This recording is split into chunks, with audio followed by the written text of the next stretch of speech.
ನಮಸ್ತೆ ಸ್ನೇಹಿತರೆ, ಇವತ್ತು ನಾವು ಪ್ರಥಮ BA ಕನ್ನಡ ಪ್ರಬಂಧ ಮತ್ತು ಆಡಳಿತ ಕನ್ನಡದಲ್ಲಿ ಒಂದು ರಿಕ್ವೆಸ್ಟೆಡ್ ಆಗಿರುವಂತಹ ಒಂದು ವಿಡಿಯೋ, ಹಾಗೆ ಅದು ಪ್ರಶ್ನೆಯನ್ನು ನೀವು ಕೇಳಿದ್ದೀರಾ. ದಿವಾನಖಾನೆಯ ಅಂದಚಂದದಲ್ಲಿ ಬಂದಿರುವಂತಹ ಒಂದು ಪ್ರಶ್ನೆ, ಅದು 10 ಅಂಕಕ್ಕೆ ಬಂದಾಗ ಯಾವ ರೀತಿ ಬರೀಬೇಕು ಎನ್ನುವಂಥದ್ದು ನಿಮ್ಮ ಪ್ರಶ್ನೆಯಾಗಿತ್ತು. ನಿಮ್ಮ ಪ್ರಶ್ನೆ ಈ ರೀತಿಯಾಗಿತ್ತು: ರಾಮು ದಿವಾನಖಾನೆಯನ್ನು ಏನು ಮಾಡಿದನು ಮತ್ತು ಇದರ ಪರಿಣಾಮ ಏನು ಅಂತ ವಿವರಿಸಿ ಅಂತ ಕೇಳಿದ್ದೀರಾ. ಇದು ಪ್ರಶ್ನೆ ಪತ್ರಿಕೆಯಲ್ಲಿ ಕೇಳಿರುವಂತಹ ಪ್ರಶ್ನೆ, ನಾನು ಕೂಡ ನೋಡಿದ್ದೇನೆ. ಹಾಗೆ ಇದು ಅವರು ಟೆಕ್ಸ್ಟ್ ಬುಕ್ಕಿನಿಂದಲೇ ಆಯ್ಕೆಯನ್ನು ಮಾಡಿ ಪ್ರಶ್ನೆಗಳನ್ನು ಕೊಡುವಂಥದ್ದು. ಆ ಪ್ರಶ್ನೆ ಈ ಒಂದು ಅವರು ಕೊಡುವಂತಹ ಅವರ ಒಂದು ಟೆಕ್ಸ್ಟ್ ಬುಕ್ಕಲ್ಲೇ ಪ್ರಶ್ನೆ ಇದೆ ನೋಡಿ. ರಾಮು ದಿವಾನಖಾನೆಯನ್ನು ಏನು ಮಾಡಿದನು, ಇದರ ಪರಿಣಾಮ ಏನು ಅಂತ ಕೇಳಿದ್ದಾರೆ.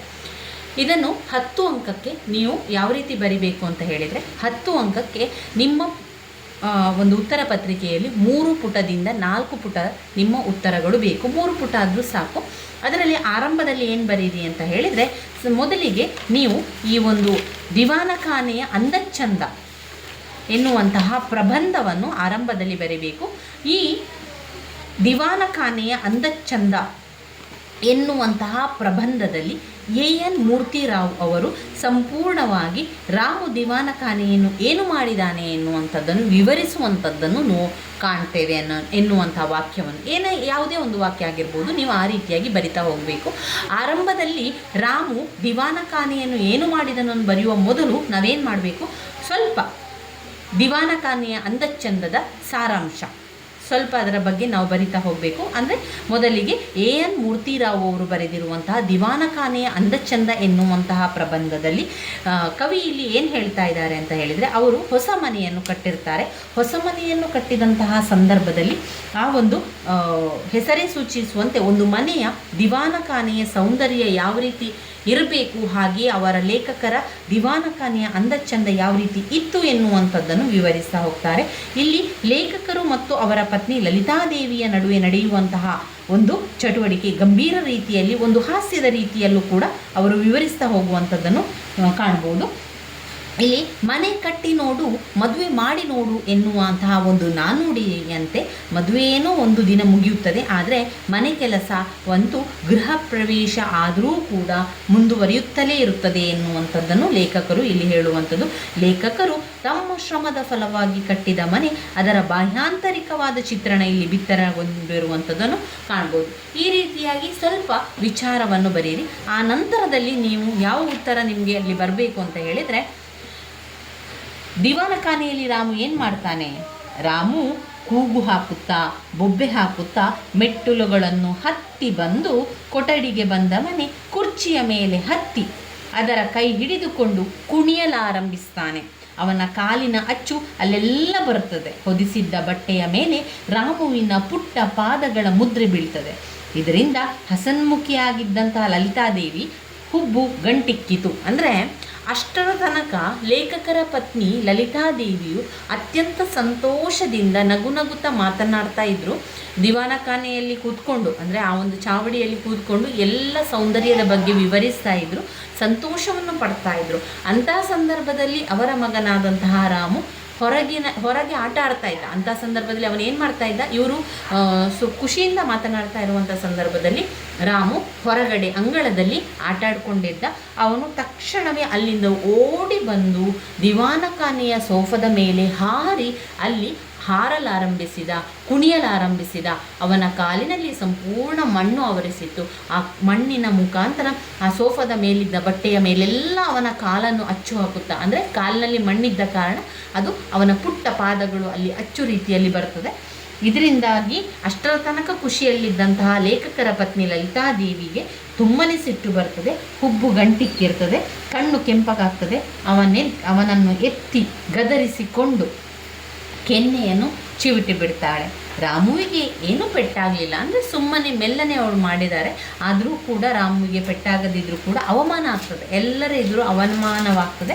ಹಾಗೆಯೇ ಗಂಟಲು ದೊಡ್ಡದು ಮಾಡಿಕೊಂಡು ಬೊಬ್ಬೆ ಹಾಕ್ತಾನೆ ಹೋಗ್ತಾನೆ. ಅದರ ಪರಿಣಾಮ ಏನಾಯಿತು ಅಂತ ಹೇಳಿದರೆ, ಅವನು ಗಂಟಲು ದೊಡ್ಡದು ಮಾಡಿಕೊಂಡು, ಅವನಿಗೆ ಅವನ ಅವಮಾನ ಆದ ಕಾರಣ ಗಂಟಲು ದೊಡ್ಡದು ಮಾಡಿಕೊಂಡು ಬೊಬ್ಬೆ ಹಾಕ್ತಾ ಅವನು ಓಡಿ ಹೋಗುವಂಥದ್ದು, ಬೊಬ್ಬೆ ಇಡುವಂಥದ್ದನ್ನು ಕಾಣ್ಬೋದು. ಲಲಿತಾದೇವಿಯು ತಮ್ಮ ಒಂದು ದಿವಾನಖಾನೆಯನ್ನು ಅಷ್ಟು ಸುಂದರವಾಗಿ ಅಚ್ಚುಕಟ್ಟಾಗಿ ಇಟ್ಟಿರುವಂತಹ ಸಂದರ್ಭದಲ್ಲಿ ತಮ್ಮ ಮಗು ಈ ರೀತಿ ಮಾಡಿರುವಂಥದ್ದನ್ನು ನೋಡಿ ಅವರಿಗೆ ದುಃಖ ಆಗಿರುವಂಥದ್ದು, ಕೋಪ ಬಂದಿರುವಂಥದ್ದು. ಲೇಖಕರಿಗೆ ಒಮ್ಮೆ ಅವರಿಗೆ ಇದೇನು ಅಂತ ಅನಿಸಿದರೂ ಕೂಡ ಅನಿಸ್ತದೆ, ಈ ಒಂದು ಸೋಫಾ ಕುರ್ಚಿಗಳೆಲ್ಲ ಮಗುವಿಗಿಂತಲೂ ಮುಖ್ಯವೇ ಎನ್ನುವಂಥದ್ದು ಅವರಿಗೆ ಅನಿಸ್ಲಿಕ್ಕೆ ಆರಂಭ ಆಗ್ತದೆ. ಅವರಿಗೆ ಆಗ ಅನಿಸ್ತದೆ, ಹಾಗಾದರೆ ನಮಗೆ ಮಗು ಮುಖ್ಯವ, ನಮ್ಮ ಒಂದು ವಸ್ತುಗಳು ಮುಖ್ಯ ಎನ್ನುವಂಥದ್ದನ್ನು ಅವರು ಈ ಒಂದು ಪ್ರಬಂಧದಲ್ಲಿ ಅವರಿಗೆ ಆಗುವಂಥದ್ದನ್ನು ಕಾಣ್ಬೋದು.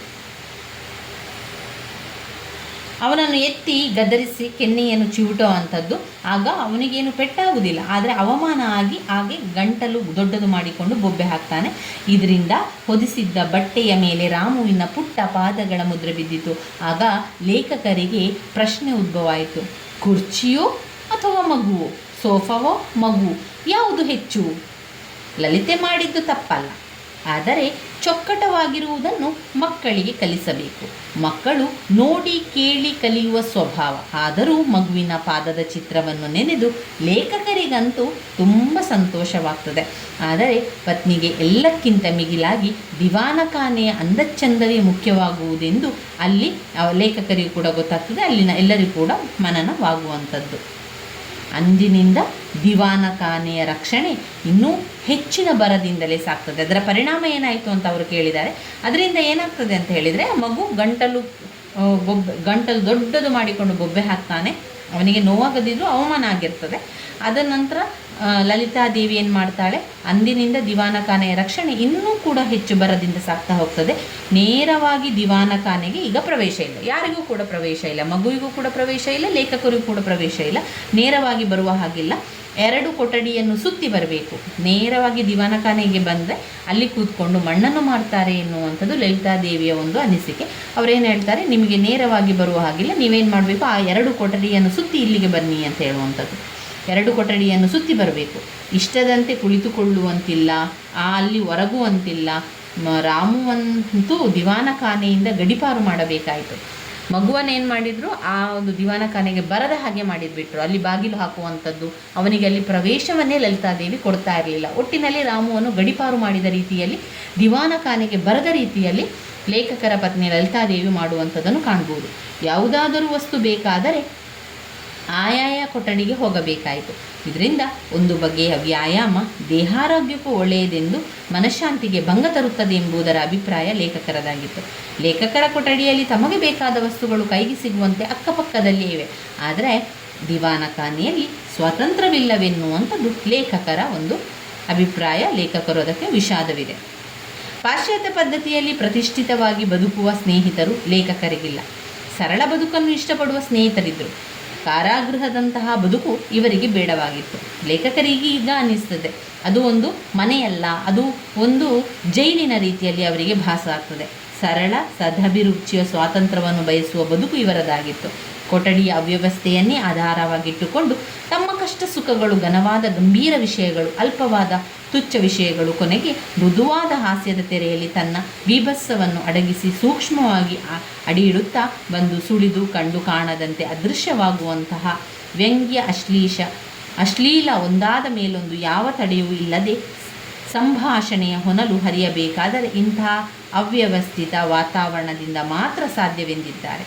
ತನ್ನ ಪತ್ನಿ ಇಷ್ಟಪಟ್ಟು ಪ್ರತಿಷ್ಠಿತವಾಗಿ ಅಲಂಕರಿಸಿರುವ ದಿವಾನಖಾನೆಯಲ್ಲಿ ಈ ಸೌಹಾರ್ದವು ಸಮೀಪವು ದುರ್ಲಭವಾಗಿ ಎಂಬುದು ವ್ಯಕ್ತ. ಈ ರೀತಿಯಾಗಿ ನೀವು ಆ ಒಂದು ವಿಚಾರವನ್ನು ಇಟ್ಕೊಂಡು ತುಂಬಾ ವಿಚಾರ ಅದರಲ್ಲಿ ಬರಿತಾ ಹೋಗ್ಬೋದು. ಈ ಎಲ್ಲ ವಿಚಾರವನ್ನು ಇಟ್ಕೊಂಡು ರಾಮು ದಿವಾನಖಾನೆಯಲ್ಲಿ ಏನು ಮಾಡಿದ ಅಂತ ಬರೀರಿ. ಅದಾದ ನಂತರ ಪರಿಣಾಮ ಏನಾಗ್ತದೆ, ಅವನಿಗೆ ರಾಮುವಿಗೆ ಗಡಿಪಾರು ಮಾಡಿದರು. ಗಡಿಪಾರು ಅಂದರೆ ದಿವಾನಖಾನೆಯಿಂದ ಗಡಿಪಾರು, ಮನೆಯಲ್ಲಿ ಎಲ್ಲ ಗಡಿಪಾರು ಮಾಡುವಂಥದ್ದು. ಅಷ್ಟೇ ಅಲ್ಲದೆ ಅವನಿಗೆ ಅಲ್ಲಿಗೆ ಬರುವಂತಿಲ್ಲ, ಹಾಗೆ ನೇರವಾಗಿ ದಿವಾನಖಾನೆಗೆ ಬರುವಂತಿಲ್ಲ, 2 ಕೊಠಡಿಯ ನಂತರ ಬರುವಂಥದ್ದು. ಆ ರೀತಿಯ ರೂಲ್ಸ್ಗಳನ್ನೆಲ್ಲ ಲಲಿತಾದೇವಿ ಮಾಡುವಂಥದ್ದನ್ನು ಕಾಣ್ಬೋದು. ಅದನ್ನೆಲ್ಲವನ್ನು ಕೂಡ ಬರಿತಾ ಹೋಗಿ ಆರಂಭದಲ್ಲಿ ಸ್ವಲ್ಪ ದಿವಾನಖಾನೆಯ ಬಗ್ಗೆ ಬರೀರಿ. ಅಂದರೆ ಲೇಖಕರು ಹೊಸ ಮನೆಯನ್ನು ಕಟ್ತಾರೆ. ಆ ಹೊಸ ಮನೆಯನ್ನು ಕಟ್ಟಿದ ನಂತರ ಹಳೆಯ ಕುರ್ಚಿ, ಹಳೆಯ ಮೇಜು ಇಟ್ಟುಕೊಂಡಿರ್ತಾರೆ.